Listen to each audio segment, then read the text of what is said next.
First at 4, a family in Alton is hoping colleges around the U.S. will step up security and accountability for overseas programs. Emma McDarris shares their story after their son died while studying abroad. The Kennedy family sent their son Gunnar to St. Louis University study abroad program in Madrid in August. One weekend in October, he went hiking in Slovenia with fellow students.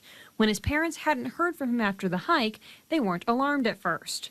It's just not uncommon when he goes on these hikes that we don't hear from him a lot. But then Gunnar's mom, Sherry, got an email from SLU. He had skipped class. The family immediately called the university and the U.S. Embassy to start searching. Sherry says the two students who had been hiking with Gunnar left him on the trail, assuming he had reached the checkpoint ahead of them. His checkpoint was when they got off the mountain in Slovenia. They were going to meet there at the hostel, and then they were going to meet in Italy. And then obviously back in Madrid, and we missed all the checkpoints. Gunnar's brother Logan flew to Slovenia and coordinated with local authorities. On October 9th, they found Gunnar's body at the bottom of a ravine. He had fallen while climbing. Now the Kennedy family wants Gunnar's death to spark change at universities everywhere.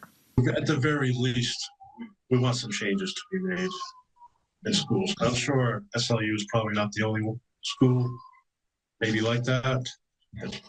And have accountability of where your kids, especially overseas, where your kids are, and make sure they're back safely. SLU has not responded to a request for comment. Here in Springfield, Missouri State University sends about 450 students abroad every year.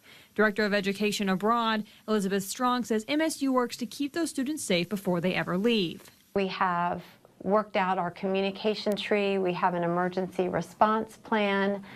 There are many levels of risk mitigation that we invest in, and then of course our emergency response plan.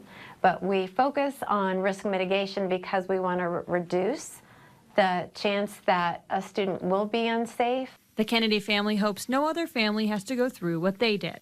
In Springfield, Emma McDarris, KY3 News.